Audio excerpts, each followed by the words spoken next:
16 in 1982. Big Mons, or Big Don as they call him. We'll talk about both Dan and Don more as the game goes on. And I question who his good friends are because, well, at least in your case, you guys go way back, huh? We go way back. I was the coach at Idaho, and let me tell you what, both Dan graduated from there, and Don is a legend there. And there's a great start for Gabe Matson as he makes his way to the hoop. 2-0 running Utes. Eastern Washington, they're led by Nick McLean in the backcourt. They lost about 92% of their offense after last year's 22 victories. And the reason why is their head coach, David Riley, one of the top young coaches in all of college basketball, just 36, took the head job at Wazoo, 20 minutes away. And 4 of the current starters for the Cougars were starters for Eastern Washington last year. Well, Eastern Washington's come off back-to-back regular season Big Sky championship. And if there's anything that may be a little bit encouraging to Dan Monson, the present coach, is they have the exact same record right now, 1-6, as David Riley started off with last year when they ended up being 21-10. Now, Dan has been hit hard early in the season with some injuries. Has kept a couple of his top players out of the lineup.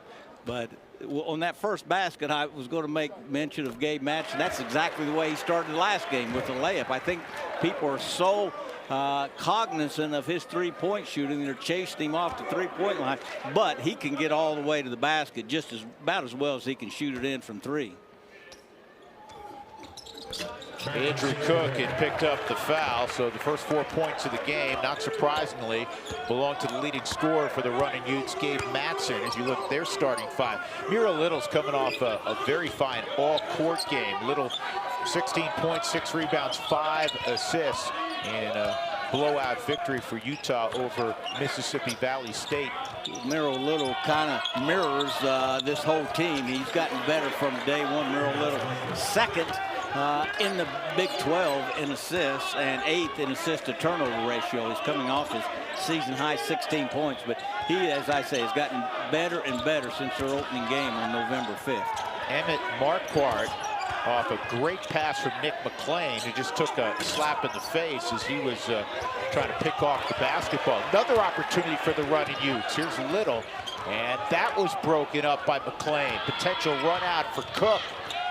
And against Little, he lays it up and in, and we're tied at 4. This will be a tougher test for the running Utes, with all due respect to Mississippi Valley State, than it was a few nights ago. No question. And, the Eagles of Eastern Washington have played a tough schedule. They've played a tough schedule and played some big-name people very, very close. They are actually, McLean and Cook for the Eagles are tied for their leading scorer. Cook with that last made basket. Wow. It's amazing. As many times as we've watched Gabe Matson play, his ability to hit difficult threes is so impressive.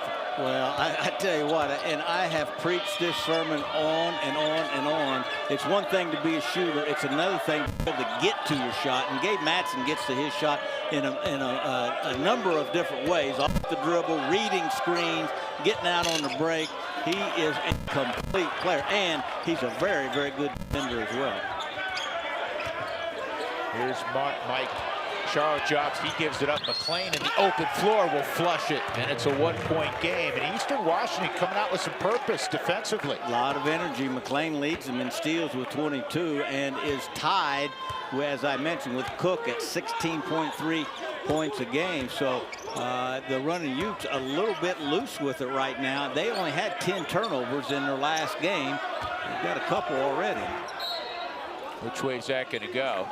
It's going to be a block. That was Tyler Powell trying to draw the charge. Watch the way Gabe Matson show early. Yeah, step back to his left. Most right-handers prefer going to the left. Gabe Matson can go to his right on that step back too. And Andrew Cook, who was at Eastern Washington last year, setting out because of an injury, he's off to a great start as their leading scorer, also leads them in assists and steals. And that was laid up and in by Ezra Sarr. Ezra Ausar, when he gets to the basket, he is what I call sawmill strong, 6'9", 240. Easily plays through that hit and a nice completion. Joe, really good matchup at the point guard between a good-sized point guard, Miro Little for Utah, and Nick McClain, also a 6'3" point guard. Yes. They're strong physically. Yes, I think Little is a little bit taller than McClain. McClain is quick on quick. A long way from home, from Jennings, Florida, originally. Daytona Beach Junior College is where he came from. Again, in the program last year, but he is off to a very, very good start for the Eagles. McClain contested three, and it's an air ball. Now, did Little get a piece of it is the question, and evidently he did.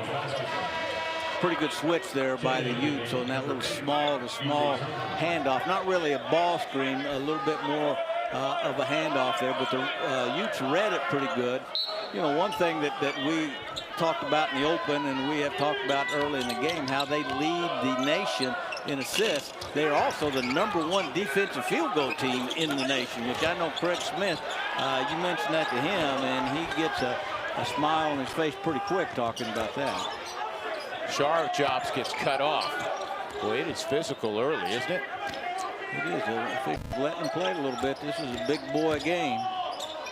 Ausar fading away and connected. Ezra Ausar with another hoop. He's averaging 11.5 in a game. Junior from Atlanta, and it's 11-6 Utah. Ezra Ausar is the 4th leading scorer and the 3rd leading rebounder of this team. Really the 3rd leading scorer.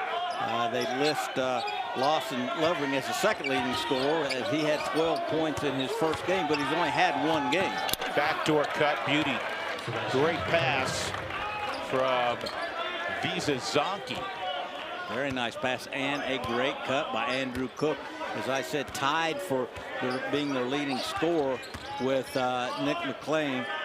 Cook's an interesting study. He's averaging over 16 points, and he's only 1 of 7 from the 3-point line. You'd think a 6'4" guy probably shoots it from deep quite a bit, but he has got a great feel for the game. Here is a really nice back cut by Andrew Cook, and nice half-court offense by the Eagles. Here is Ezra Ausar, as I said, sawmill strong, but the lead is in the Utes' favor, 11-8 here in the Huntsman Center. We'll be right back. Again, that's East High basketball. Thank you guys for coming. Now, fans, if you are interested in bringing your team, business. Lead for Utah. Lawson Lovering playing just 2nd game of the year in his debut this year, as he was a little banged up early. He was terrific and efficient against Mississippi Valley State, as he scored 12 points and had 7 rebounds in just 13 minutes. Well, I think this is an overused term, his presence, but I'm going to tell you what, when you stick a 7'1" guy with long arms in the middle of this Utah offense and defense, boy, is his presence made known very quickly. He makes them look a whole lot different. They look much like a Big 12 team with him in the lineup. He's on the bench right now. Jake Willeen, who was the starter the first 5 games of the year, is now in the middle. 6'10" sophomore, as Ausar has the first free throw up and in. 5 points in the early going for Ezra Ausar. Transferred from ECU, East Carolina University. 12-8 running Utes. Well, with Lawson Lovering not playing, along with Zach Keller, who also played, 16 transfer from Wake Forest, it gave a couple guys extended time and minutes to develop. Jake Willeen being one of them, starting the first 5 games and really represented himself well. He still leads them in blocks and steals, averaging right at 6 points. A great feel for the game, but Jake Willeen gives them a lot of firepower coming off the bench. Pull-up jumper from outside the 3-point range is knocked down by Sebastian Hartman, who missed the last game. A loss at UCSB, 67-51 for Eastern Washington. That was a big make on the second opportunity. Well, he leads them in 3-point percentage and leads them in rebounding, which is a combination you don't see real often. Keep going to Ausar down low. This time well defended. Azar, I like the way he's kind of bullying his way in there. Eastern has made the decision not to come double on that post catch. Azar has had a couple made baskets, but couldn't make that one, going 2 or 3 for the night for Azar. No whistle. Mason Madsen kind of getting tied up, trying to deny the post pass with Emmett Marquardt. It'll be a turnover, 12-11 Utah. Nice post defense by Mason Madsen. When you get mismatched or you're in post defense, a lot of guys kind of get lazy and a little soft and just settle in behind the guy. And Mason Madsen really tough, hard-nosed post defense there. Well, you're no point guard. That entry pass, because the size differential has to be up high, doesn't it not, Coach? Yes, has to be a lot higher. But I tell you, Mason Madsen made it hard for him to get an easy post entry there. Everything right on that drive, except the ball didn't stay home for Mike Sharaf-Johnson. Then one from long distance in Eastern Washington. 6.5 minutes in, takes a 14-12 lead. The great equalizer, the three-point line. Now with Miro Little out of the game, Mike Sharaf-Johnson at 6'9" goes to the point. One of the bigger point guards you're going to see in college basketball this year, and does it quite well. He's #1 in the Big 12 this week in assist-to-turnover ratio. Madsen trying to answer. That's Mason Madsen's first look, and he misses. Of course, Sebastian Hartman, a couple of three-pointers in his first game back after having to sit out with a foot injury. Not very good movement there by the Utes, Drew. Mason Madsen kind of, I wouldn't say going one-on-one, kind of getting to his shot and 4 guys standing around and watching him. That's one of the few possessions I've seen for quite a while that the Utes don't have pretty good half-court movement. Nick McClain and Elijah Thomas are going to come back for the Eagles. Eastern Washington up 14-12.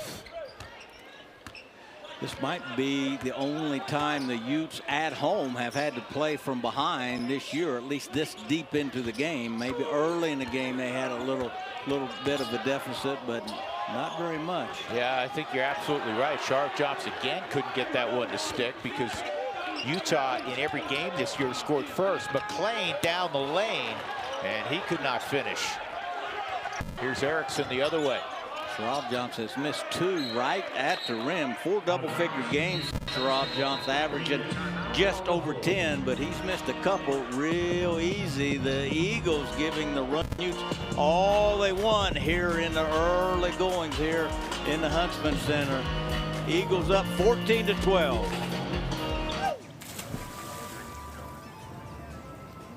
A little to the left, please. Thank you. A little more. Oh, I'm okay. Get your money working. And for a limited time, get 0% interest for 6 months when you open a new Visa credit card at America First.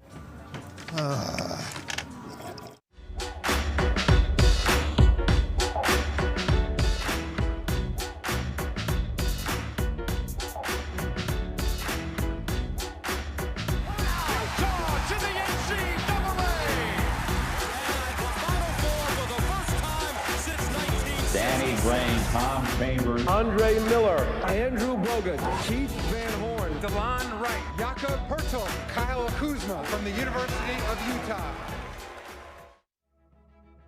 Huntsman Mental Health has been extremely excited and motivated to really support some of the evidence-based work that we're doing in the schools. We've had thousands of students screened, and many of those youth have been referred to clinical services after those screenings have happened. My reason is my constituents. My reason is the youth of Utah. My reason is my students. We have every reason to invest in mental health.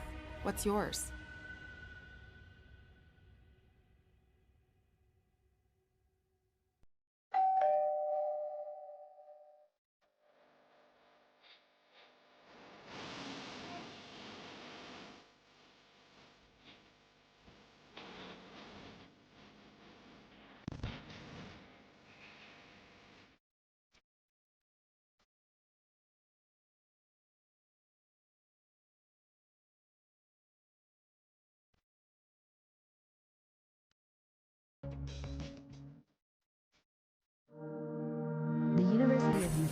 lives in a thriving college city called Salt Lake.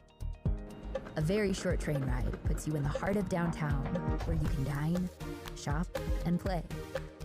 Go the other direction, and you're in the mountains, biking, hiking, or skiing. Only Utah lets you heed the call of a vibrant city or the beauty of the mountains.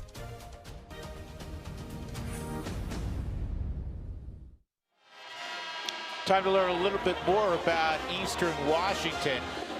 3 Big Sky championships in the last 5 years during the regular season, including the last 2. They've been to the NCAA tournament in 2 of those 5 years, 204 victories. And you pointed this out, Joe, a short while ago. Last year, with a difficult early season schedule, they also started the year 1-6. They went on to win 22 times. They did. They were 1-6 and ended up winning the regular season championship for the 2nd year in a row in the Big Sky. And of course, then the thing that people would like to forget with the Eagles, the bane of every mid-majors coach, then went on to lose both years in the Big Sky Conference tournament. The miss by Mason Madsen, but Utah gets it back, trailing by 2. Here's Lovering, good pass to Mason Madsen. And that's something, when he was at the University of Colorado, I called a number of his games, and though the offense wasn't great, his ability to see teammates was at an early age. Well, I can remember a possession just a few days ago, Drew, when you and I did their game, that I was a little critical of Utes. The ball went in the post and everyone stood around and watched. That's when you want to get great movement, and Mason Madsen, a great instinctive basket cut there and got himself an easy layup with Lovering. Give him that nice pass. Watch this. Lawson Lovering starts backing his way in, and instead of standing around and watching, Sharaf Johnson screens up. Mason Madsen makes a really nice pass to Madsen cutting. A lot of times the offense will stand around and watch. Sometimes the defense will stand around and watch and turn their head, and Mason Madsen sensed that with his defender and made that nice cut. Tyler Powell comes back on for Eastern Washington. Sizable lineup out there for the running Utes. Up front, 7'1", 6'10", 6'9". Here's Lovering backing his way in, could not finish, but a whistle.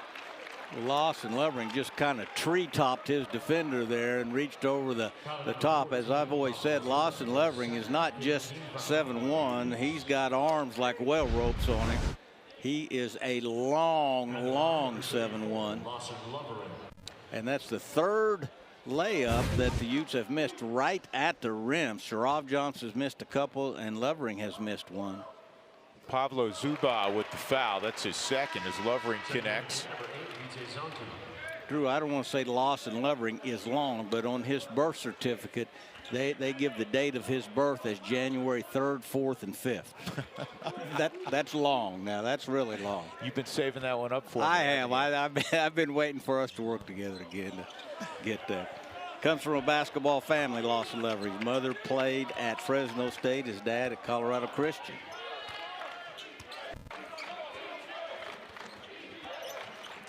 As you said, a big lineup on the floor for the Utes now. Yeah, that'll be a kick on Lovering. Sharaf Johnson is the backup point guard when Miro Little goes to the bench. So anytime you've got a 6'8" point guard, you know you've got a pretty good sized team. The Madsen brothers are the smallest guys on the court at 6'6" and 6'4". You talk about trap. Powell is trapped. And a timeout called by Nick McClain, realizing that his teammate had nowhere to go.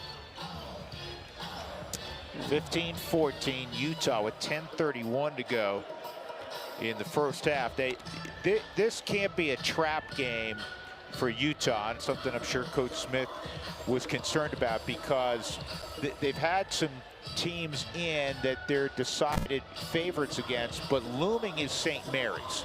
Well, St. Mary's was undefeated until last night when they lost the championship game of the tournament they were in to Arizona State. So they had a chance to come in here undefeated, but they're still coming in, I think, either 6-1 or 7-1.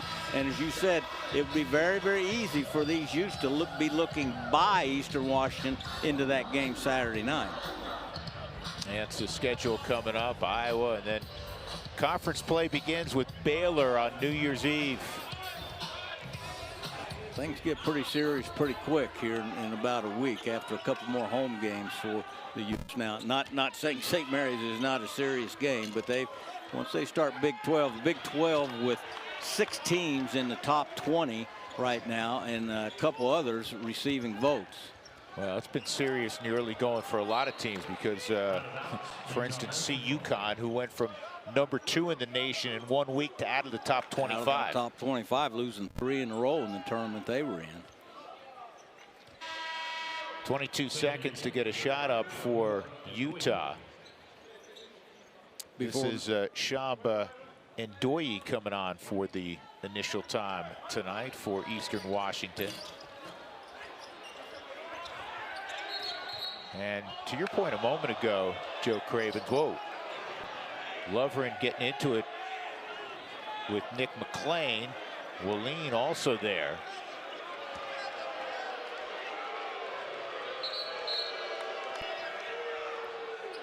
Now they're going to get both teams to their respective benches for a moment.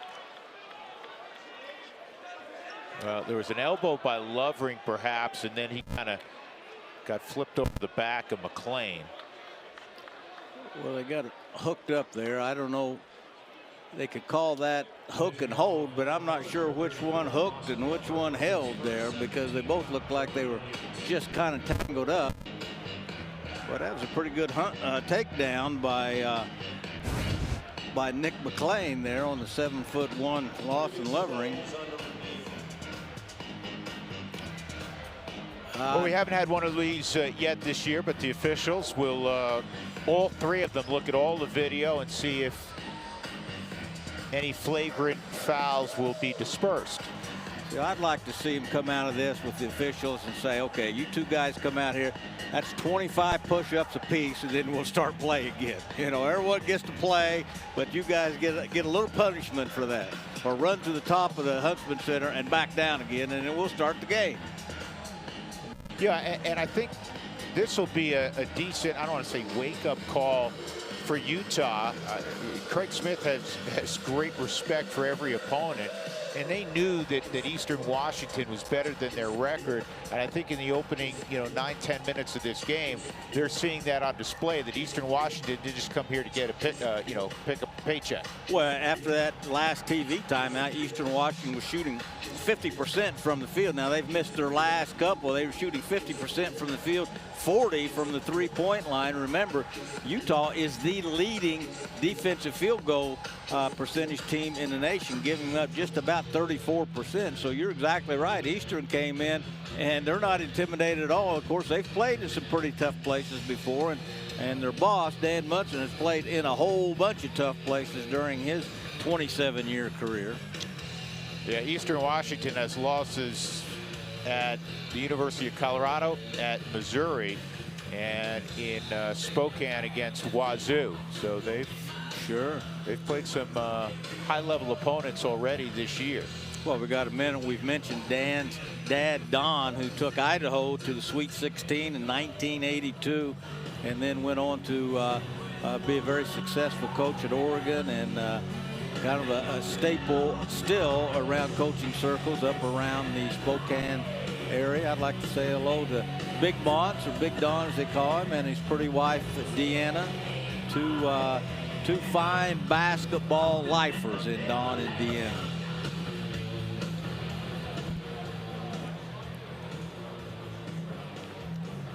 We're going to get the official word.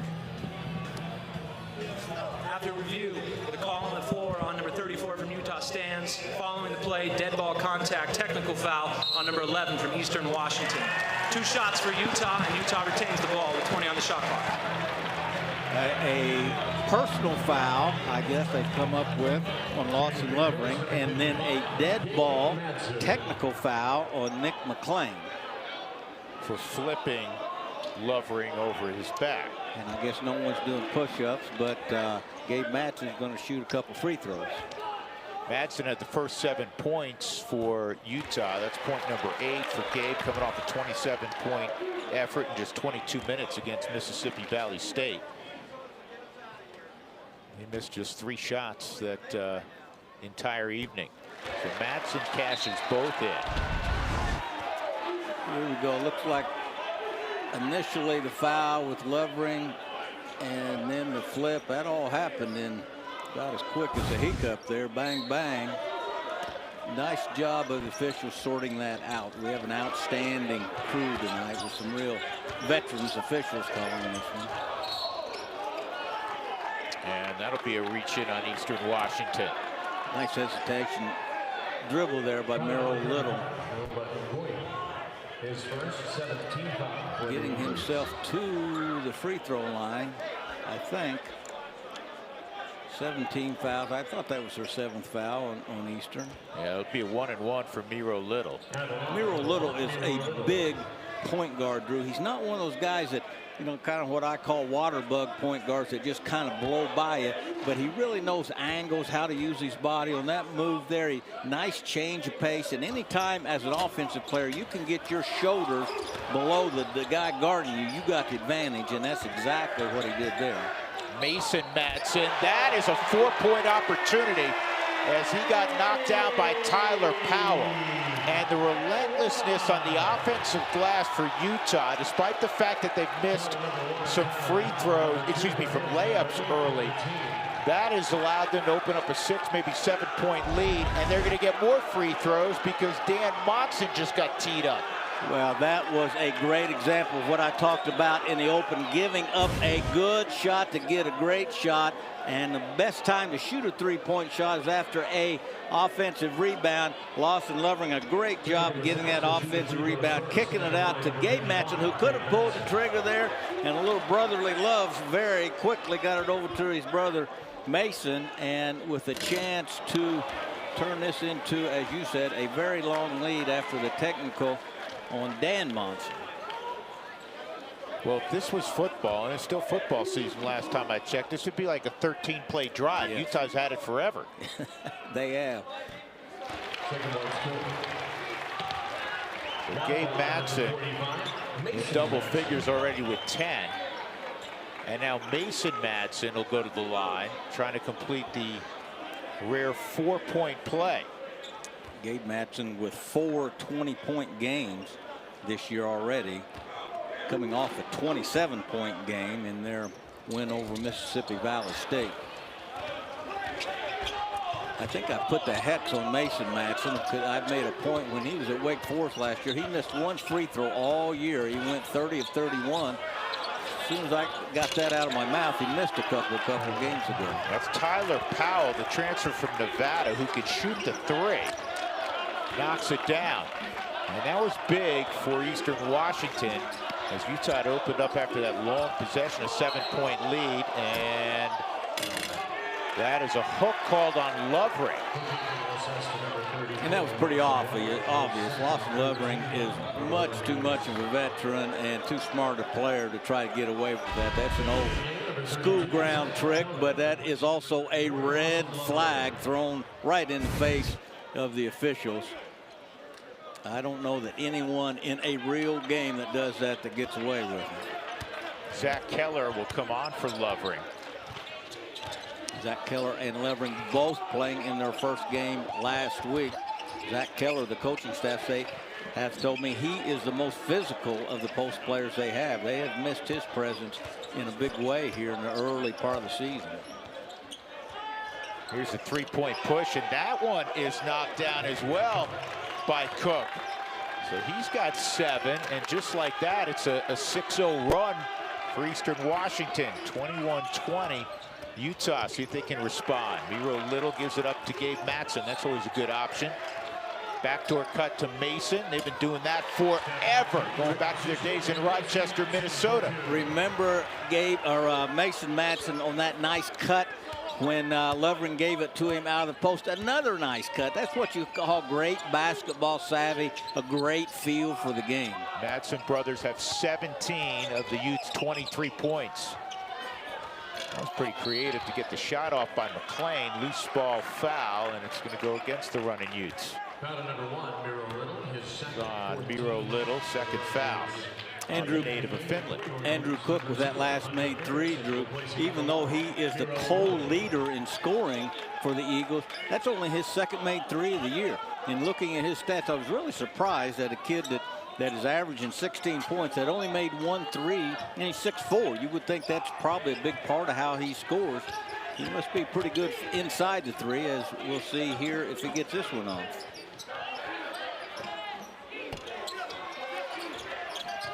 And that goes off of Utah.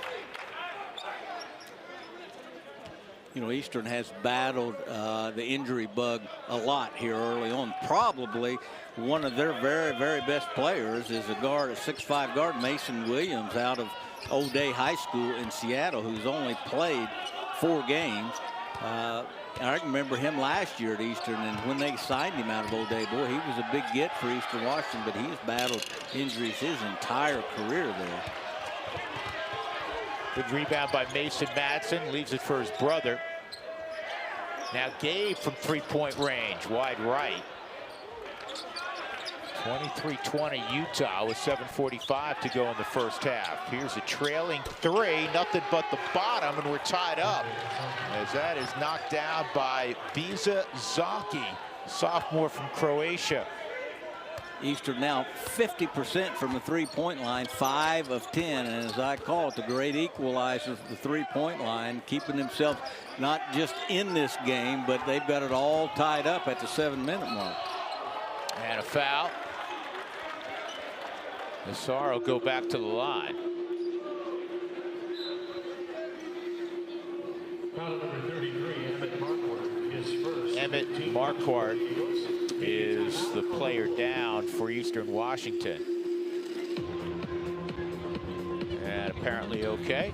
7:18 to go in the first half. It's been interesting. 23-23. Eastern Washington hanging in there with the Utes.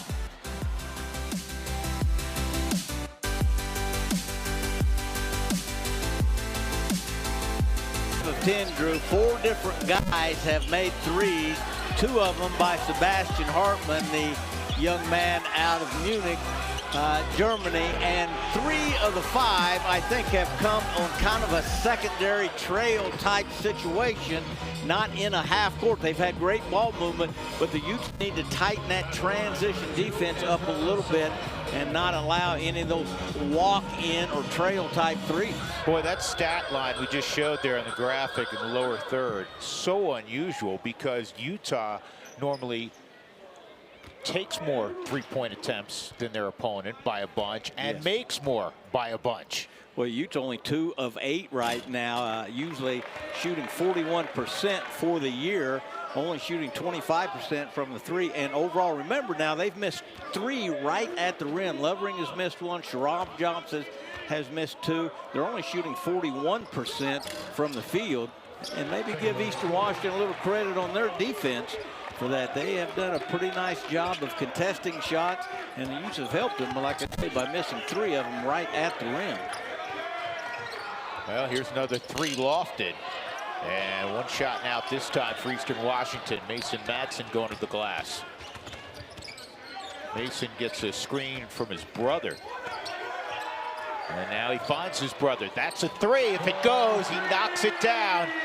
He's one of the prettiest shooters in the country, and he can hit them from all different angles. He loves that going to the right on a full gallop off the catch. He's made, I bet, 4 or 5 from that very place, that very corner this year. Craig Smith not happy with that. Red carpet treatment as Visa Zonky goes right down the lane and flushes at 27-25, running Utes with 6:20 to go in the first half. I think Azar was guarding him and was watching the ball and didn't have an eye on his man. You got to see the ball and your man. Azar, both eyes on the ball, and his man just slipped to the basket for a wide open layup. Here's Sam Stockton with it up top, giving it up. And if that name rings familiar, it should. He's the youngest son of John Stockton. And as well as Keanu Dawes has played for the Utes, that was a very, very silly foul by the sophomore transfer from Rice in Houston. I used to tell my guys, they don't get any points for just catching it down there. And there's Sam. He spent 4 years at Lewis and Clark playing NAIA basketball, and 1 year of eligibility left. And he's at Eastern Washington. Everybody remembers John, and one of the greatest point guards in the history of the NBA. But all of John's kids have been great athletes. I'm sure Dan Monson had a relationship with John. Dan, of course, the architect, the beginning guy of that Gonzaga dynasty up there, as he took Gonzaga to the 1999 Elite Eight. Of course, John Stockton from Gonzaga and lives in Spokane. So all the Gonzaga coaches, assistants, head coaches have had a pretty good relationship with John. And you know, Joe, because you've lived in this state a long time, he is absolute royalty in the state of Utah. Without a doubt. Without a doubt. Well, I guess when they build a statue in front of the arena of you, that speaks pretty highly of how you're thought of. You had one when I was at your house up in Ogden, and Linda had one made in paper mache outside your front. No, that was in the backyard. The big statue of me is in my hometown, Scottsburg, Indiana, in front of Hardy's Tavern. They polish that up every month or two. At the line, Nick McClain. Chance to tie it up at 27, and he does so. Pretty good looking player, junior from Jennings, Florida. Only 1 of 5. I was going to say he's been a little bit quiet tonight, and I guess 1 of 5 will make you a little quiet. He's got 4 ties and 2 lead changes here in the opening half. Erickson calls his own number. He gets knocked to the floor by Cook. 3 free throws coming for Hunter Erickson. I tell you, Hunter Erickson played in all 37 games for the Utes last year, which is a school record.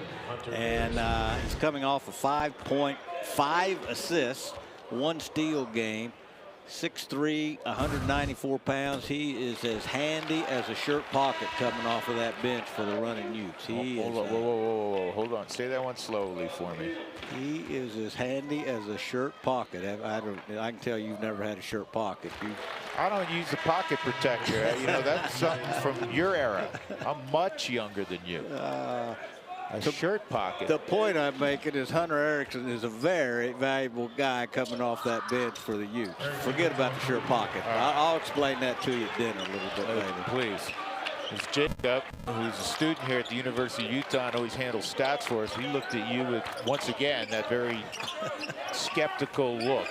What are you talking about? I'm going to write these down for Jacob so later he can kind of do a little research on it. Yeah. I tell you, Craig Smith, it's interesting going for long minutes without Merrill Little on the court. I'm looking here. Does he have? Well, he's got 2 fouls. He's got 2 fouls. Yeah. Excuse me, Coach Smith.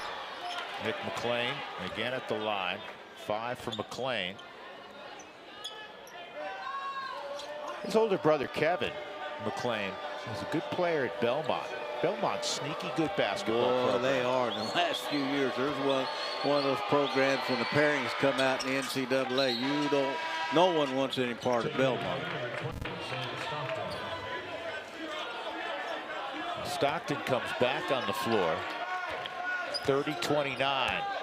See if the Utes can get a good look here. I'm a little surprised Eastern Washington's not flashed a little zone at Utah. Dan Monson has always kind of piddled around with a little bit of zone, and both teams straight man-to-man here so far tonight. That's 3 on Tyler Powell. And we always point this out with Utah being so long. And when you're a mid-major like Eastern Washington, typically you don't have as many players to match up. You know, Tyler Powell at just 6'5". He's kind of versatile for them, especially in the Big Sky, as you know, Joe. Now he's got 3 fouls. Yeah, he's a big, strong body. You know, 6'5", you think, well, he's strictly a big guard, small forward, but at 6'5", and with his girth, so to speak, he can get a lot done in and around the basket.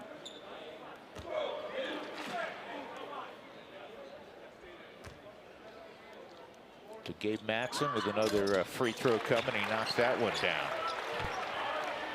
And he's been at the stripe a little bit. 15 now for Matson. 7 of 8 from the free throw line. 2 of 5 from the three-point line. Boy, he's a good player.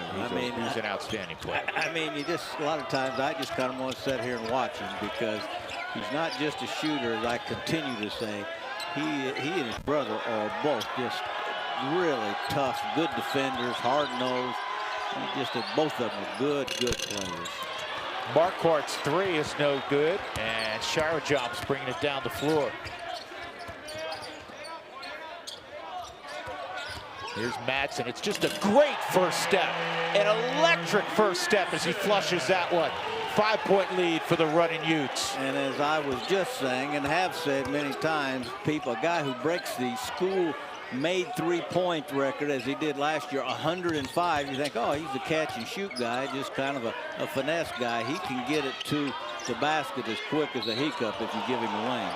Late whistle. Hunter Erickson called for the foul, and that's going to send Sebastian Hartman to the line for three. Let's look at that drive again by Gabe Matson. Watch this on a little fill cut there, and remember what I said earlier, when you get your shoulder down below your defender's shoulder, which he does, you have the advantage. Nice first step, long and strong first step there by Gabe Matson. And I know you coach this. When you see a guy on a hard closeout, best time to drive, right? Yes, no question. 8 points for Sebastian Hartman. Gabe Matson has half the points for Utah. And you know what? There are going to be first halves where that graphic's probably going to be thrown up because he has such a great ability to score in bunches. Well, he got this game and the last game just a few nights ago off. Started with 2 layups, one on the right side and one on the left side. And he's gotten to the free throw line 8 times tonight. Here's Wallin. Sharav jumps. Baby pull-up. That's off the mark. Sharav jumps the tip. That was an extended tip in from the middle of the lane for Sharav jumps. That's his first hoop. He was 0 for 3 before that sequence. They didn't find Marquardt. He had a good look at a 3. Here's Wallin, open floor. Jake Wallin will throw it down. 38-32 Utah.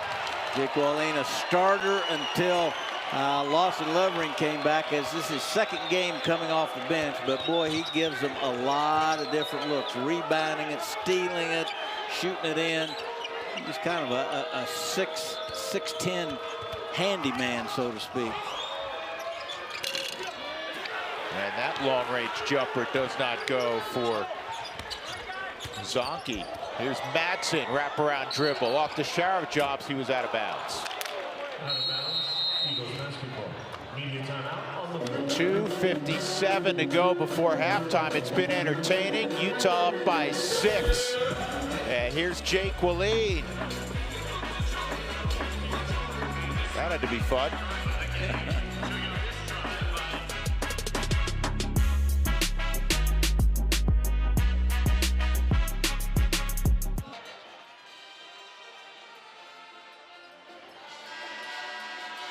Good game, 38-32, Utah by 6. Coming up at the break, we'll introduce you to Utah's Hunter Erickson, who has had an interesting in-state journey to get to where he is today with the running Utes.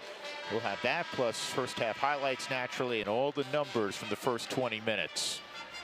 With Joe Cravens, I'm Drew Goodman. Glad you're along this afternoon as the University of Utah tries to improve to 6-1. 32 points they've given up here in the first half, the most they've allowed in the opening 20 minutes of the game thus far. Drew, pretty cleanly played game. Eastern Washington only 3 turnovers, and the running Utes with 4. Both teams coming off games where they only made 10 turnovers apiece, which is pretty acceptable, I think, by about any coach. If you go 10 or less, that's getting it done handling the ball. Hey, that was a traffic layup well done by Andrew Cook. He's got 9 points. Cleanly played, but very physically played. Well, he's a strong kid, 6'4", 205. Transfer from Carroll College. He has 3 20-point games here in the early going of the season. Mason Madsen a little bit short with that, and then the errant pass by Cook. Tough pass by Cook there.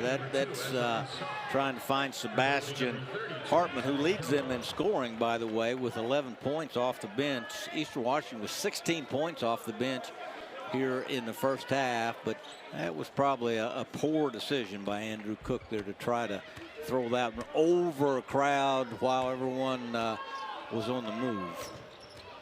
So again, Craig Smith is elected with the 2 fouls to keep Miro Little on the bench. He's been on the pine for a while with the 2 fouls.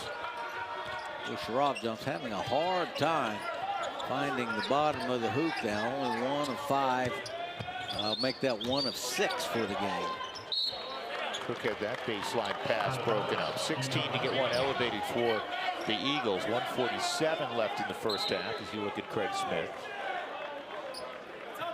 Cook trying to execute what coaches would call baseline drive, baseline drift, meaning you drive the baseline, the guy on the other side, your teammate drifts to the baseline. Usually that has to be a bounce pass, though, because so many, the obvious reason, so many arms in between you and that guy. They were lucky to get that back. That was almost another turnover for the Eagles. Cook in with the trees, and he's on his way to the line. Remember, I said he was only 1 of 7 from the 3-point line coming into this game. I can see why now. He averages 16 and didn't shoot it out from 3. He gets it to the basket. Sawmill strong, as I say. Boy, he's pretty hard-nosed when he decides he wants to go to the basket with it. Well, both teams, Joe, in the double bonus, so a couple free throws coming for Cook. He's in double figures, joining Sebastian Hartman. Well, Hartman with 11, Cook now with 10. He and McLean coming into this game have both scored the exact same amount of points, 114. Both of them averaging 16.3 points. Man, he really shot those free throws nicely. Once again, a 2-point affair. Here's Sharafjan. Yeah, I'd find 55. Oh, great feed. Count the basket. Give an assist to Gabe Madsen as Ausar finishes.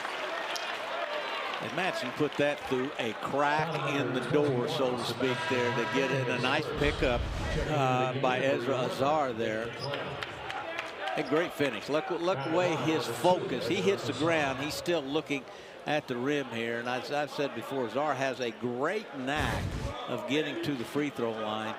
Almost 200 free throws last year at Eastern Carolina, 199. He's on track to shoot well over 200 this year. Jake Wallin with the steal there. Ausar again in traffic with a layup. That could have been an and one also. I tell you what, he's had a pretty handy first half here, has Ausar. 6-point lead for the running Utes. Final minute of the opening half. It's been entertaining. Nick McLean, one-on-one up top, 5 to shoot it, and now out of the corner, a triple knockdown.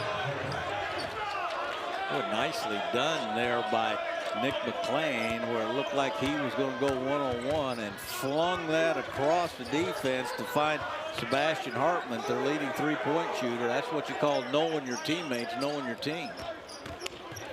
Ausar, and he's fouled. Nick McLean picked up the personal.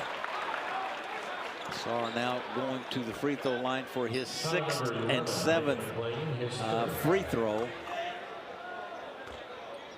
Coming into this game, Ausar had already taken 41 free throws for the game, and I said well on track to get to way over 200 free throws for the season. Shooting 68% coming into this game, only 2 of 5 so far tonight. Like that 2 of 6.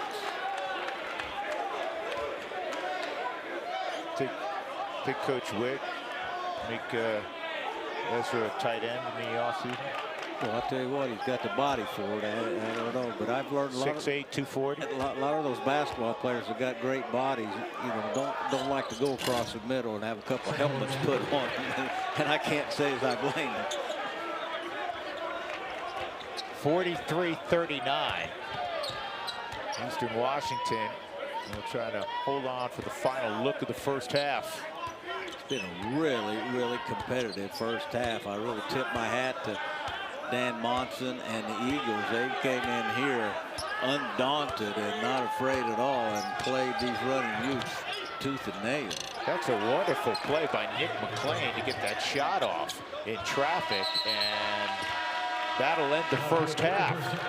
43-41, Utah in the second half. Nick McClain with it. Sebastian Hartman back in the starting five for the Eagles. He did not start the game, and a very, very nice executed back cut off of a little dribble weave action.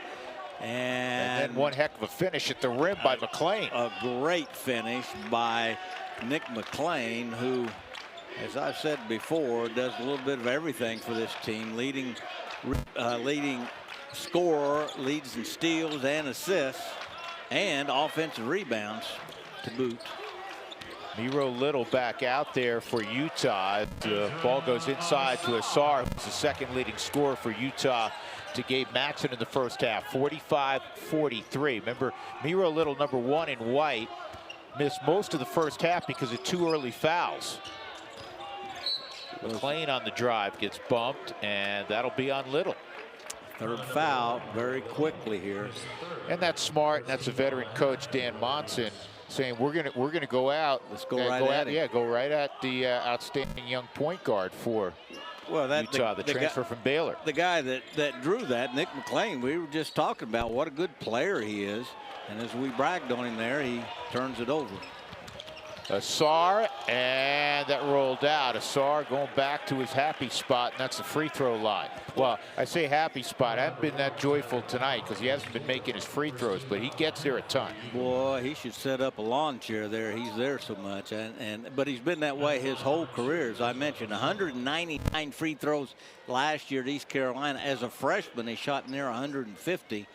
Just has a knack for getting there, and that knack is playing hard and being really tough and strong getting to the basket. Yeah, the problem is tonight he's 3 for 8.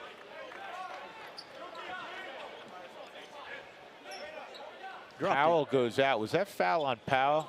If it was, it's his 4th, so that's why he's got to go out. And Asar misses both, so just 3 for 9 from the strike.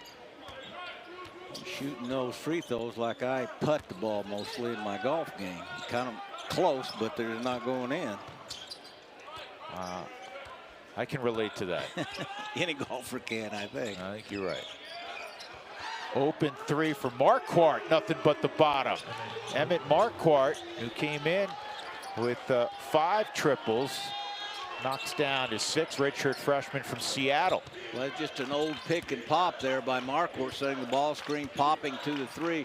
Lovering may have stayed too long with the ball handler there. Marquardt is wide open there for that easy 3. Yeah, second lead of the game for Eastern Washington. Little steps inside, 4 to get a shot off. Little on the reverse side, no go.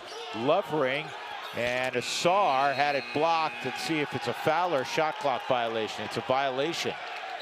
And the Eastern Washington bench exploded with the defense there.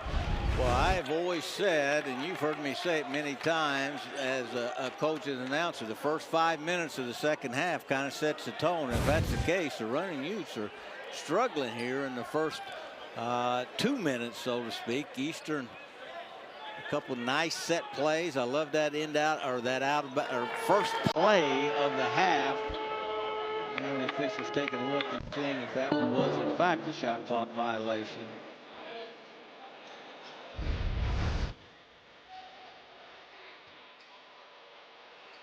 That did hit the rim. Or did it? Looked like it hit the... Did it hit the support? Yeah, I don't know what the interpretation is there. If it hits the support and not the rim, I would suspect the support is considered part of the rim. Yeah, that's part of the part of the rim. Yeah, nice camera work by our guy. then the question is, if it goes possession arrow, then it's going to be Utah basketball. However, yeah, and then since it hit the rim, then you get a reset. So this is, again, early in the second half, but a fairly significant little sequence. Sure. And again, a veteran crew of officials here tonight. About as good a crew as Darren White and Greg Nixon as you're going to get this time of year in November. Matt Rafferty as well. Rafferty, excuse me. I native man. And what they'll call that is an we had an inadvertent whistle on the play. The ball struck the rim. There was no team control when we blew the whistle, so we have to go to the arrow. The arrow favors Utah. It'll be Utah's ball on the end line with a new 20-second shot clock. And Gregory Nixon did a nice job of explaining that. His daughter gets a big kick out of it when I call him Gregory instead of Greg, so I'll throw that Gregory out there just for Gregory's daughter. So 20 on the shot clock. He winds down to a dozen. Asar cut off theirs.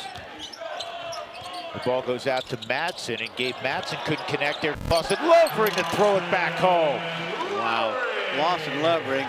90% of the rebounds are under the rim. That was one of the 10% that was above the rim for Lawson Lovering, and a nice rebound, and he threw that one down. No indecision on that one, but Marquardt showing his Nikola Jokic touch around the basket. Marquardt coming off his first career double-double, 14 points, 10 rebounds in their loss over at University of California, Santa Barbara. Sharam jumps way off on the free throw line jumper. Well, he's had a hard time, and as you mentioned, not just kind of sort of off, he has been way off tonight. Nick McClain up top. Outside, Marquardt turns down a three. They get one out of the corner, and it's the first miss tonight from Sebastian Hartman. 48-47 Eastern Washington. Hartman with 14 first half points. His season high is 16 that he's done twice, so quite a first half for the young man from Munich. Let's go back, watch that offensive rebound by Lawson Lovering in his first bucket of the game. It was an emphatic one. Yes, I would say that's emphatic. He threw that down like a chubby kid on a seesaw there. Miro Little gets stripped clean on the basketball by Nick McClain. It'll stay with the Utes with 9 to get one elevated. Another nice pass there. And Lovering, we talked about earlier in the game, he just adds a different dimension to this team at 7'1" with long arms that, you know, I always had a hard time before he was could play, saying they were playing small ball because they were playing a couple guys 6'9", 240, but boy, they look like a big boy team with him in there. Sharv jumps, could not get the runner to go. And now Eastern Washington, up by one, can extend their lead. Stockton has come in for a few minutes for Nick McClain. Sharv Johnson, 1 of 8 now, coming off a 2 for 7 game, so only 3 for his last 15 field goal attempts. Sharp jumps a rebound, he'll bring it up. Lovering did a nice job of not losing track of Marquardt there, and nice closeout to him in the corner. Lovering bulls his way in. He's fouled. He'll get free throws. But first a timeout. 15:50 to go in the second half. It's been close throughout. 48-47 Eastern Washington by a point over the Runnin' Utes at the Huntsman Center. Back in a moment.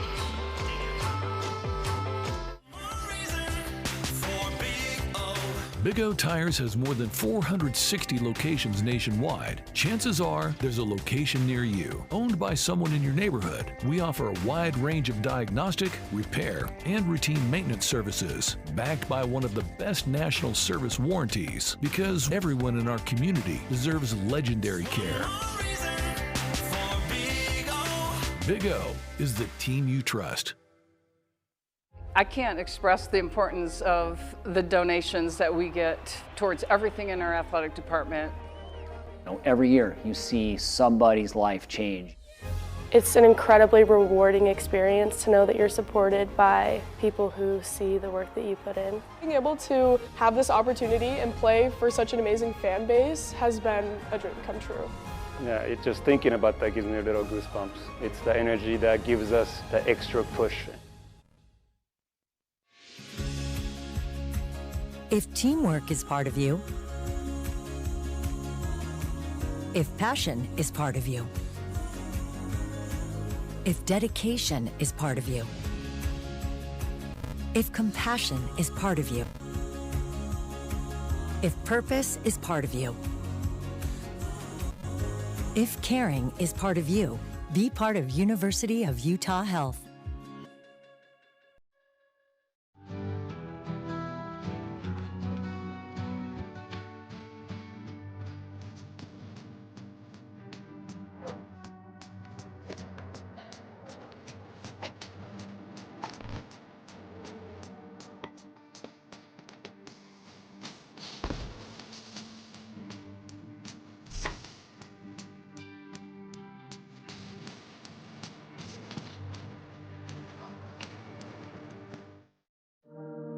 The Wasatch Mountains rise up behind the University of Utah campus. They motivate us to keep our goals lofty, whether it's inspiring our students to achieve more or providing the very best patient care. Our mission is to create unsurpassed societal impact. But some days, it's just to have a great ride, hike, or run. And with a backyard like this, who can blame us? Eastern Washington leading by a point. There have been a lot of whistles in this physical game. Now, Tyler Powell has 4 fouls for Eastern Washington, but maybe the most important guy for Eastern Washington is Nick McLean with 3. Something to watch. Nick McLean back on the floor. And the other point guard for Utah, Miro Little, has 3 as well. And that could be important as we move forward here in the second half in a very close basketball game. Lawson Lovering at the line, shooting 2. Both starting point guards that you mentioned with 3 fouls on them, and it'll be a race, or interesting to see who gets their 4th. And when your point guard gets your 4th, his 4th, you have no choice, but you have to put him on the bench and let him play down the stretch. Lovering misses both. That has been a big issue for Utah in this basketball game. Well, it's been kind of an issue with them all year, Drew. They're only shooting 68% from the free throw line, which anytime you're below 70 as a team, it's not a good thing. Really struggling tonight. Yeah, they're 14 to 26, Joe. Yes. McLean just trying to get a shot off, and here's a 3-on-2 break the other way. Littleton to the trailer. Madsen, look good, and it is. A great court awareness and understanding of your team by Little. Kind of putting the brakes on a little bit, waiting for that trailer to come up there, and with that basket, Gabe Madsen just moved in a tie for 3rd place on the all-time 3-point shot man. Yeah, that was an errant pass by McLean. Skip pass, Madsen again, and a little bit short. Lovering with the long rebound. Madsen tried to stick it, and it hit the back iron. That's pretty easy rebound by Azar there, just standing out 30 feet from the basket, and the ball rebounds off the rim to you. Well, multiple opportunities on that possession for Utah, and Azar right back to the line. With this trail 3 here, and a great recognition and pass by Little, and Gabe Madsen, one of the best 3-point shooters in the nation. School record holder for a single season last year at 105, is now tied for 3rd place on the all-time career made 3-point shot list. Azar can breathe again. 3 of 9 prior to that free throw. So now he's 4 of 10 from the stripe. 51-48, Utah by 3. You know, Drew, something that went unnoticed there on that last great pass by Little. He also got the rebound at the other end. He's a starting point guard, obviously, for the Utes. He's second on their team in rebounding, get almost 6 rebounds a game. He's got an all-floor game, doesn't he? He does. This has been a great matchup, as you said, between Little and McClain tonight. Yeah, I got to believe that Nick McClain, who missed last year, is going to be one of the better guards in the Big Sky. No question about it. Well, talking to Dan Monson before the game, remember one of their very, very best perimeter player, Mason Williams, has only played 4 games this year, 6'5" wing player from O'Dea. Dan Monson said when they played Missouri, and I can't remember if he said Washington State or somewhere else, he thought that they had the 2 best guards on the court with those 2. Now, Williams is out with a back injury, but you were exactly right about Nick McClain.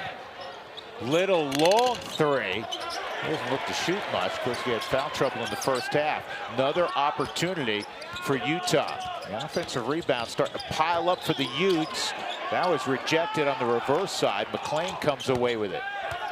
That's a great rebound by Mason Madsen. I thought he made that shot a little more difficult than what it needed to be was shooting the reverse. If it'd gone up on the strong side, of course, that's easy for me to say, sitting over here with a headset on. And a turnover. Utah's picked it up defensively. And that was Lawson Loving there off the ball, weak side defense coming over to get that one. Sarr laid it in.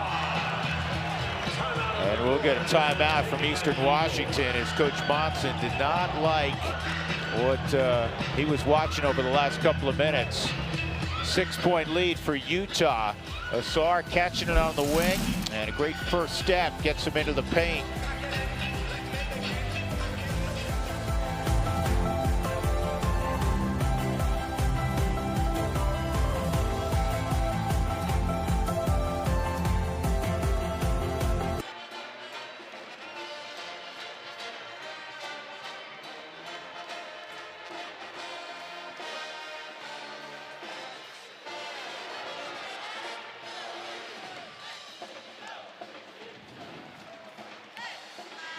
Here's our twin tuition this season. Gabe Madsen at almost 22 a game. His brother Mason Madsen almost a dozen a game, and they do so much of their work from beyond the arc. Though in fairness to Gabe Madsen, you know he can put it on the deck and get to the lid. We've seen that a few times tonight, seen it a few times already this season.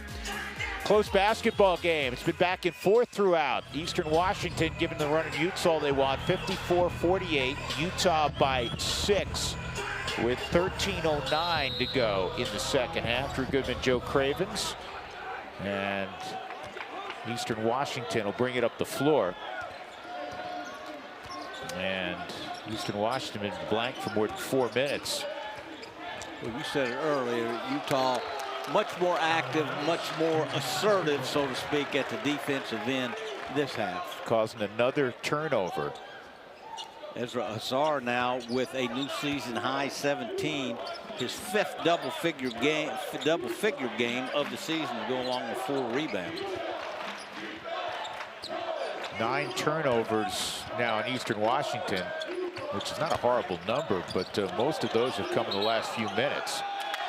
You know, amazingly, Coach, the Utes have turned it over only 4 times tonight. Well, that was their 5th turnover. That was there. number 5. Yeah, and that was, you know, maybe a little too tough a pass for a guy 7'1" to make. He had the right idea and it really almost got completed, but they've played pretty well. Both teams, Eastern now with 8 turnovers. Both teams coming off games where they only had 10 apiece in their last game. Little to Lovering, and Lovering makes a contested layup, and he'll have an opportunity for a 3-point play. I've talked about him being 7'1" with long arms. Oh yeah, he can run the floor pretty good for a big fella as well. And a great find by Miro Little. What puts so much pressure on the defense is when Little rebounds. Remember, I said he's the second leading rebounder on this team at just under 6. He rebounds it and then brings it. That puts all kinds of pressure on transition defense. Well, the Utes continue to struggle from the free throw line. Yeah, just 1 of 5 for Lovering. McClain, you know, good point guard, knows when his team really needs a basket, and it's a bonus when you have a point guard who can score it as well. McClain ends that long drought for Eastern Washington. And Little a little bit hamstrung there with foul trouble. Lovering came free, and that's not a good foul by Marquardt. Little now with his 5th assist on the game. Under 12 television timeout, 58-50. Utah's opened up an 8-point lead. Little finding Lovering once again.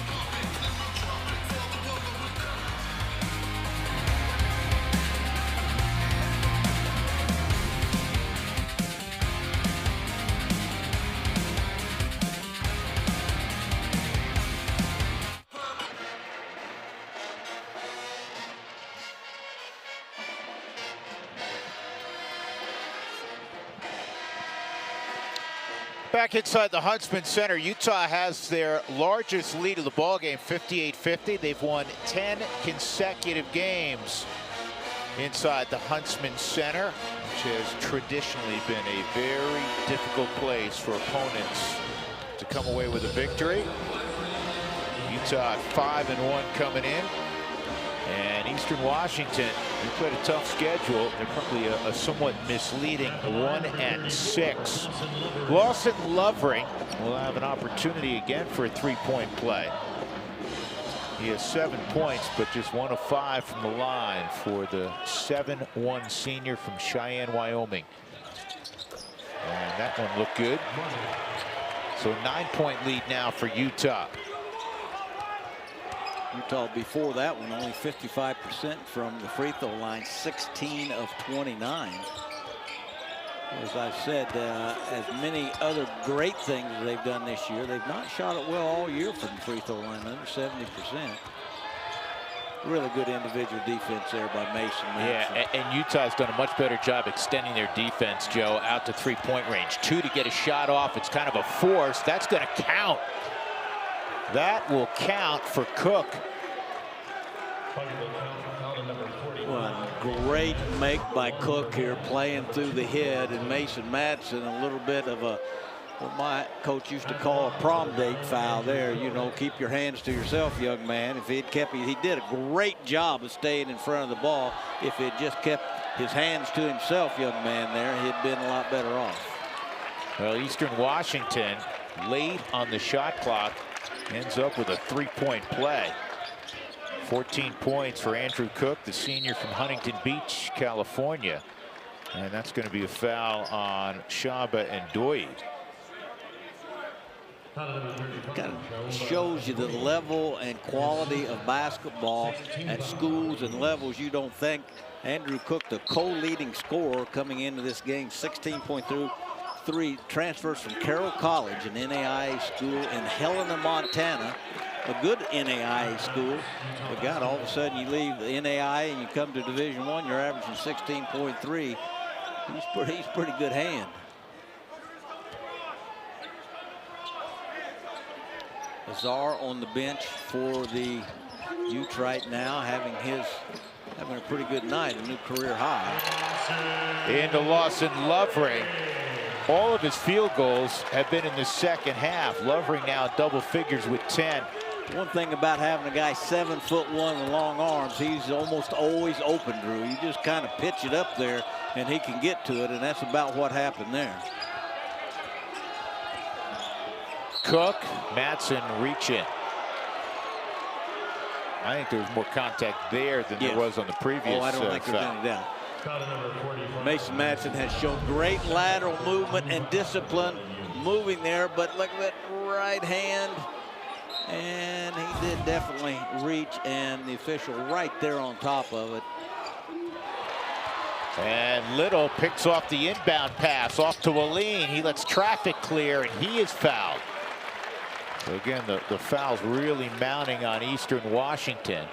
And that'll put them over the limit. What's kind of a shame there is Miro Little did not get an assist on that, which would have been his 6th assist. Nice job by Jake Waleen running the court there, a guy that has made the most of his time this year. 10th in the Big 12 in steals. He leads the Running Utes in both steals and blocks. Very active at 6'10". Tyler Powell with those 4 fouls coming back in for Zonke, who just picked up the foul. And Waleen goes 1 of 2. 9-point lead, the largest for Utah tonight. McClain could not connect, and the loose ball comes up to Eastern Washington, and they promptly turn it back over. So as well as they played in the first half, Joe, in probably the first 4 or 5 minutes of the second half, Utah has forced Eastern Washington into some sloppy basketball here of late. Well, they have, and Utah, as we've said a couple of times, they've picked up their attention to detail, so to speak, on defense. And Lawson Levering there with his 2nd block there. Here's Little left alone. And in and out, Lovering again. I think all of his buckets have been dunks. Kind of like your days at Texas Arlington. My coach told me once I couldn't dunk off a step ladder. I'm not sure what he was indicating there, but Lawson Levering sure can. Wow.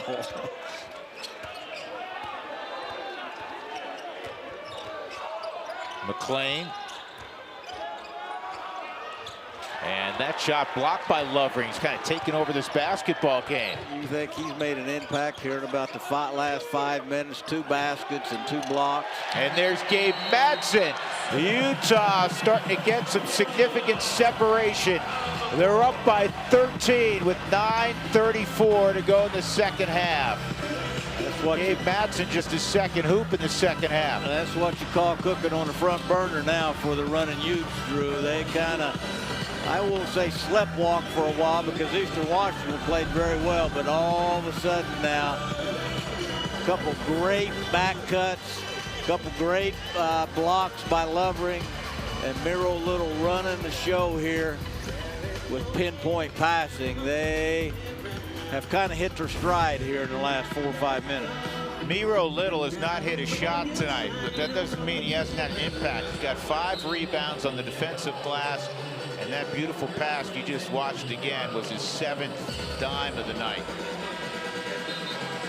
Miro Little, much like this team, and I've said this before, he was a starting point guard in the first game, and it wasn't like he didn't play at Baylor. He appeared in 34 games at Baylor last year, but he has got better each and every game across the board, coming off his season high 16 points. He had 5 assists, 1 turnover in their last game, but as he's gotten better, the Running Utes have gotten better, and they've gotten a whole lot better here in the second half. I just like the energy he brings. He was our guest in the postgame a couple of days ago after the big victory over Mississippi Valley State. He's a wonderful young man, and I think the kids are from international backgrounds. They have to be worldly and mature at a young age. You know, Craig Smith told me early on, the very first practice I attended way back in October, he said he's an elite communicator. He said, which means everything to our team as a point guard. Powell misses a 3. Here's Gabe Madsen. Euro step, pretty finish, Gabe Madsen. It's all Utah the last 6-7 minutes. They're up by 15. Mason Madsen's 4th rebound there, too, to get that started. I'll tell you what, the Madsen twins were coached by their father, and obviously they have been well coached in fundamentals, but I will give their father, to me, the highest compliment. Both those kids are tough hombres, boy. I tell you, Mason swooped in and got that rebound in a crowd, that last one. They are really, really competitive kids. A technical foul was just called on the bench. If that's someone on the bench. I don't think that's Dan Monson's, or he'd be gone. That was with someone else. So we're being told now to a Class A technical on the bench. Well, Y'all get a tee. Yeah, well, we got a little break here. I want to give a shout out to Eastern Washington radio guy, the voice of the Eagles, my old buddy Larry Weir, in his 34th year of being the voice of the Eagles. I think he's about got it figured out now after 34 years. Give him another 4 or 5, he'll have it down right. One of the classiest media people you'll ever come around, one of the classiest people. Just a good fellow. Yeah, we had a nice visit with Larry earlier today. Good man, been doing it with joy for 34 years. Taking the game for your Utes, number 0, Hunter Cheney.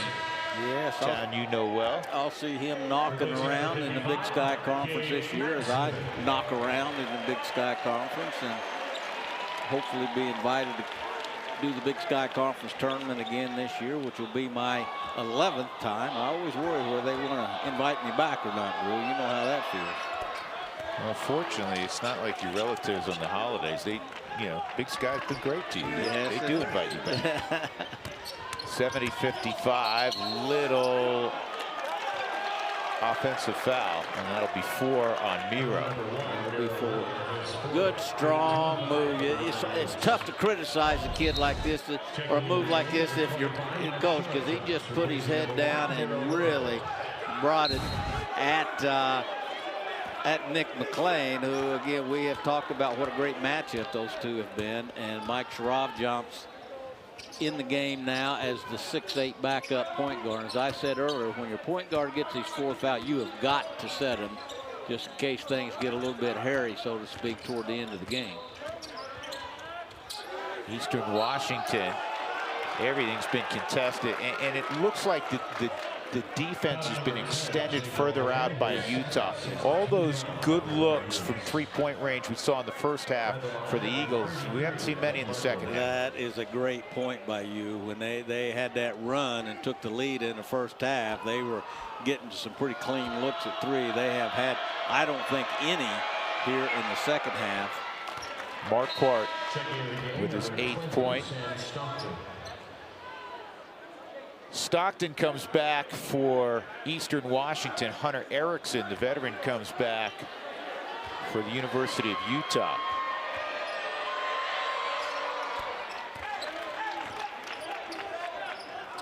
In fact, I've got Eastern down with 1 made 3 this half, Drew, after they had 6 made 3s in the first half. Yeah, Marquardt early in the second half. On that pick and pop, right, straight away from the basket. That's the only 3 they've made. Here's Lovering. He stripped down low. Well, that was a good pass by Mason Matson. That was an even better catch by Lawson Lovering. That was about a 3 or 4 foot paint-to-paint pass there, where about anyone would have trouble tracking that one down. And Lawson Lovering caught that like it was nobody's business. And Lovering was boxed out, still managed to get his hand on the basketball, but it'll go to Eastern Washington. 7:56 to play second half. The Utes have opened up a double-digit lead.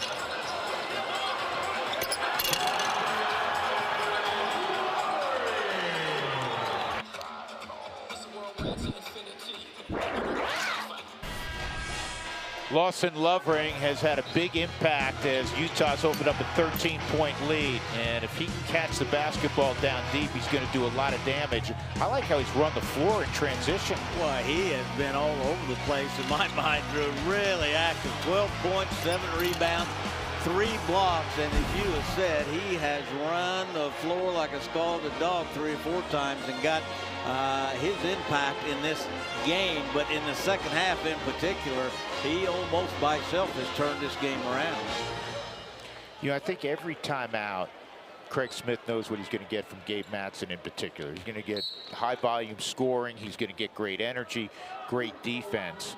And when you look at Utah, you say, okay, you know, who's going to partner night to night? And it could be different guys each night, but Lawson Lovering is going to be more of an impact on the offensive end than at any point in his career, it looks like. Well, he only had 4 double-digit games all of last year. Now, he missed 4 games last year because of injury. He's played 2 games this year, and he scored 12 in both of them. Has a chance tonight on his next basket to set a new season high.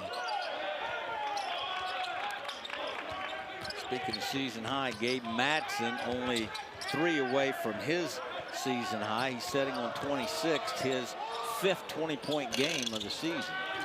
There's Lovering again. Offensive rebound, knocking everybody to the floor, and he puts it back home. 14 now for Lovering. That looked like Brutus there. I mean, we talked about how bigger he had gotten in his upper body in the last year. 2 black shirts just went flying to the floor when he got that one and put it back for his 14th point. Yeah, the weight room will give you some confidence. Stockton in with the big fellas, has to kick it outside. And there's the sharpshooter knocking another one down. Sebastian Hartman, he's got 19 in the game to lead Eastern Washington, just their 2nd 3-pointer in the second half. Hartman's new season high. He had 16 twice, and that is also ties his season high of made threes. He's now 4 of 5 from the 3-point line. Off of kind of that scramble there, Lawson Lovering got out and got a hand, made it a little contested, but the ball just kind of bounced to him on that. That goes down, and it does. It's all of a sudden a 7-point game, so the Eagles will not go away. It's Cook from deep. He's had an extraordinary ball game. He's got 19 as well. And a timeout, 72-65. It looked a couple minutes ago like Utah was going to run away and hide from Eastern Washington. Well, back-to-back threes will do that for you. All of a sudden, a 6-0 run there on a 3-point basket by Hartman and by Cook, and all of a sudden, it's a 7-point game. Women's basketball just defeated the number. Here's this last made 3 by the Eagles here. A nice cross-court pass, good ball movement. Speaking of which, someone got hung up there on that. I think that may have been Mason Matson. Got hit with a little down screen there and couldn't quite get there in time. But Andrew Cook, Drew, coming into this game 1 of 3 for the season from the 3-point line. Tonight, 2 of 2. And that, you mentioned this earlier, Joe, that was a surprising number, because when you watch a kid shoot, you can say he's a shooter. Yeah. And you look at Cook, we watch him warm up, watch him come out a couple hours before opening tap. You say, this kid can shoot the basketball. Well, more deceiving than that, in my mind, here's a kid who's averaging 16.3 points a game, and again, coming into the game 1 for 7 from the 3-point line. You would think, and again, watching him shoot to strengthen your point, he's a very, very good shooter and only had attempted 7 3-point shots this year. I got a feeling he may attempt a whole lot more now. So Hunter Erickson, Little, Asar, Gabe Matson, and Lovering on the floor for the Utes. 6 minutes even to go in the second half. The Utes +7 on the scoreboard. Here's Gabe Matson on the wing. Coach Smith now getting Miro Little back in the game. And that will put Little on the line, and I believe he was beyond the arc. I think he was too, and that now is Nick McClain's 4th foul. So both point guards with 4 personal fouls. Yeah, he definitely was behind the line. And you know what? Mike Sharavjov is a very nice 6'8" backup point guard, but they're not the same team with Miro Little not on the floor. That's the first point for Little tonight. 0 for 4 from the floor. 3 of the 4 were 3-point attempts. 7 assists, 5 rebounds. And a point guard that can make his free throws as he does is worth his weight. 8 for 11 coming into this game. That also surprised me. That's not many free throws for as much as Miro Little has the ball in his hand and as big as he is. So a 9-point lead. Eastern Washington with the basketball. 5:40 left. Here's McClain with the 4 fouls. Coach Monson can't afford to take him out. Good catch in traffic, and now the tie-up. And the possession arrow will keep the basketball with Eastern Washington. And to strengthen my point about the Madsen brothers, as I made a few minutes ago, who's the first guy on the court for that? Gabe Madsen.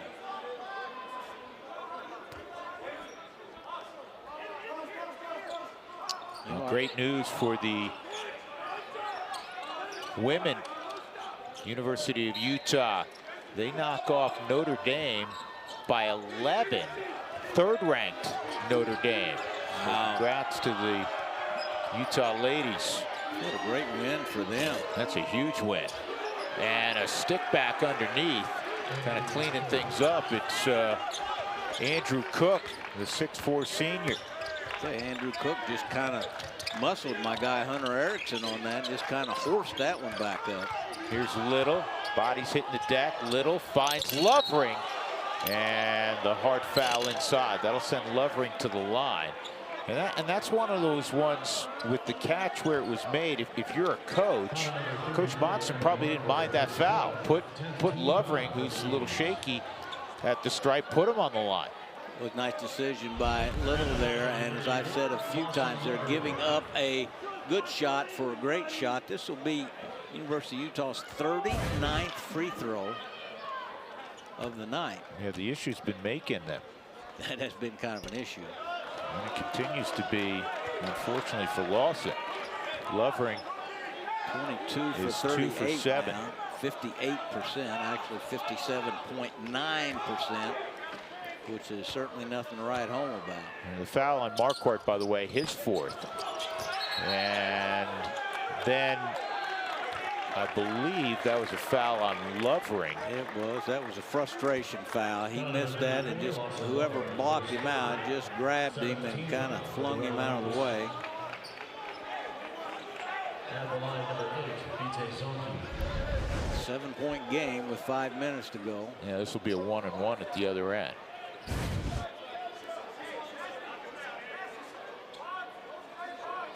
So at the line is Visa Zonke from Croatia. He was part of their U18 Croatian national team a couple years back. One of 4 international players for the Eagles. That stays home, and they remain perfect in contrast at the line. They're 15 of 15, so not nearly the attempts that the Utes have had. But Eastern Washington is connected on all 15. Till there. 74-68. 6-point game. It was as high as 15, the separation just a few minutes ago. Inside 4:50 to play. Good cut by Little. Tough layup made by Little. On the feed from Gabe Madsen. Nice pass by Gabe Madsen there. Great cut by Little. First hoop in the night. Great time for it from Miro. Gabe Madsen, when he's not wowing you with his shooting, he does all the other things I talked about on the floor. First guy on the floor for that loose ball a while ago and kind of held the ball, waited for that play to develop, and then he put it in a teacup for my Miro Little on that great cut. Joe, in all your years of coaching, going back to your playing days, have you ever seen a high-quality team that didn't have high-quality guards? No, and I've always said, and you've heard me say this probably ad nauseum, that I don't care what level you're at, whether it's kindergarten or the NBA, if you got good guards, you got a chance to win. And you know, and to strengthen it, you've got to have a point guard. But trying to coach a team without a point guard is like trying to drive a car without a steering wheel. Here's a long three, again knocked down. This is Zonke. That's his second triple of the ball game. Eastern Washington hanging tough. They're within 6 again. Eastern Washington's kind of like an old garden snake. You just can't hardly kill them. They just keep kind of wiggling and coming back. And, you know, credit their heart and being coached by Dan Monson. Never say die. Yeah, Little misses from 3-point range. Eastern Washington can get it to 4, maybe 3. Here's Cook against Erickson. A little bit of a size advantage for Cook, trying to take advantage, and he does so. Wow. Boy, he is really creative offensively. It's a 4-point game. Cook with 23 to lead the Eagles. 3:45 left, and a timeout called by Craig Smith. 77-73. It has been entertaining and close for the most part throughout.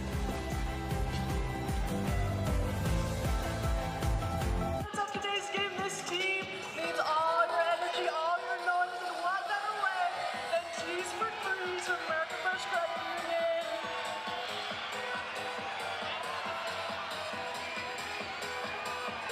Let's hear you guys.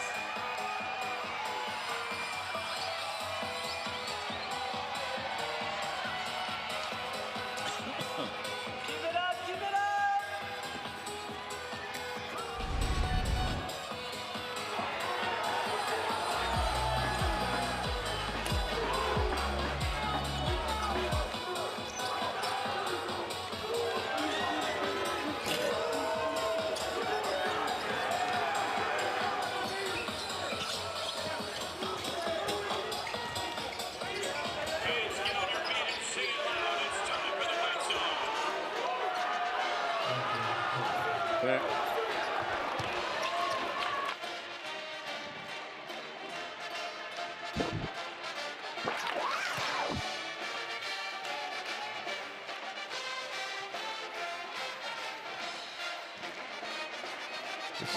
Is he in the doghouse? I don't know. That's interesting. Like 3:53. You know, he had 2 fouls the first half, but he hadn't played this half. That's the only thing I can think of is something, you know, something must have happened.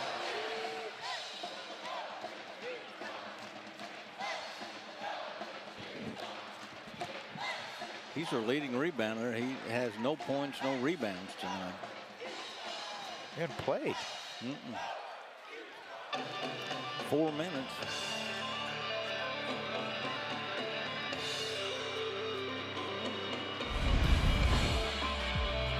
Well, Eastern Washington looked like they were going to fall out of it when Utah went up by 15. Well, all of a sudden, back-to-back threes for the Eagle off a great ball movement and a little toughness in around the basket by Andrew Cook. And all of a sudden, the Eagles knocking on the door of an upset here in the Huntsman Center. Andrew Cook now with 21 points, his 4th 20-point game of the season, the co-leading scorer on the Eagles team at 16 and some change, having a big night here for the Eagles in the Huntsman Center.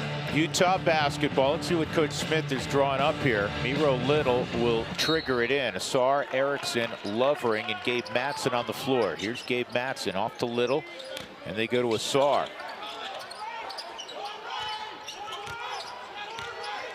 Eastern doing a nice job of faking and Count fading. the basket. How strong a move was that, Joe? How about that for Ezra Azar, having a huge night with a new season high before that. 17 points, 5 rebounds, 1 steal.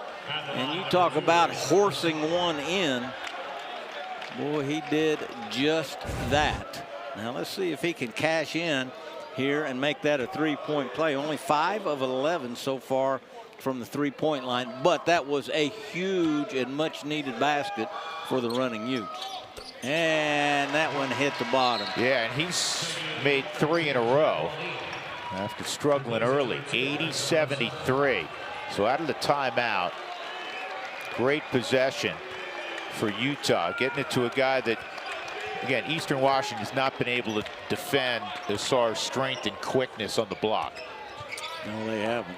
4 double-digit scorers for the Eagles right now, so really nice balanced scoring, and this guy here leads them with 21 points, does Andrew Cook. Yeah, but you see what happened? They put Walleen on Cook there. Great 6'10" against 6'4", and that affected the fadeaway by Cook. That was a very subtle and very smart move by Craig Smith. Little gets cut off. Here's Gabe Matson. Little hard drive, great finish, Miro Little. Right, Miro Little had been a little bit quiet scoring-wise here in the last 10 minutes. I think he's got all 7 of his points here in the last 10 minutes. The lead jumped to 9, and then Nick McClain on the playground roller makes it a 7-point game. 2 awfully good point guards kind of going at one another, Drew, here. As you said, Little now with 7 points, and the leading scorer Nick McClain coming right back at him for Eastern Washington. And I was going to say what you said, Nick McClain is going to be an awfully hard point guard to guard when it comes to Big Sky Conference time. And Nick McClain, 5'11" from the floor, 14 points, 4 rebounds, 5 handouts for the Eastern Washington guard. This is the point I've made about Miro Little. He's not a guy that blows by you. He just kind of muscles by you, knows the angles, gets his shoulder lower than his defender there. And just now watch watch Nick McClain in kind of a little different style going to the basket there with that little runner there at 6'3", 200. You know, you just described. Now I don't want to put Miro Little in this class just yet, but Andre Miller, who's one of the all-time greats here at the University of Utah, who had a marvelous NBA career. Miller never blew by anybody, but he got his hoops and he got his handouts. That is a great point. And Miro Little, just about the same size, maybe. You know, big, strong point guard that understands the game, understands angles. We've had a great battle again between Little and Nick McClain. I remember Andre Miller was such a fabulous player, but if you went and watched him one time, you say, really, is this is your guy? Line drive, didn't shoot a jump shot. It was really just a line drive push set shot. Oh, he wasn't going to win a sprint, but somehow at the end of the night, he was the best guy on the floor most nights. 16 years, was it, in the NBA? Oh, he played forever. And what a good guy. 82-75. The Utes up 7, and there's Lovering making it a 9-point game. He's been the difference, coach, in the second half, has he not? 16, which is his high for his career here at Utah. His career high, 21, when he was at Colorado in the NIT against Utah Valley, just down the road. Big weak side board for Miro Little. Inside 2 minutes to play. Utah can get this lead back to double digits again. Lawson's basket gives them a little breathing room, up 9 now. Lovering immediately gets doubled. Walleen came free, and he was fouled. Now let me make a point about Jake Walleen. Started the first 4 games. Lawson Lovering became eligible, went to the bench, but look who's in the game at crunch time. You know, Walleen has given up his starting spot, but with under 2 minutes to go in crunch time, down the stretch, who's on the court? Jake Walleen. Yeah, Nick McClain just fouled out. You know who has not played much, just about 3+ minutes tonight? Keanu Dawes, 6'9" sophomore, averaging better than 10 points and 8 rebounds. Well, he's their leading rebounder coming off the bench and has had a outstanding early part of the season. Yeah, I'm not sure what that's about. Maybe he's sick, maybe he's hurt. Trailing 3 does not go for Zonke. Out of bounds. Eastern Washington will hold on. 86-75. Late in the game, how many times did you either turn to somebody on your staff or internally feel, okay, we have the winning number now? 86 we can feels like we should that's win. enough. Yeah, we should win this one. And Eastern about a bucket away or a couple buckets away, and I was going to mention this earlier, the age-old formula of stealing one on the road. Just kind of hang in there, and then make a couple plays in the last couple minutes. But unfortunately for the Eagles, it's been Utah who's made the plays in the last couple minutes. But I tell you, Eastern Washington has given the Utes all they want tonight, and it's not over with quite yet. Into Hartman. Now Cook.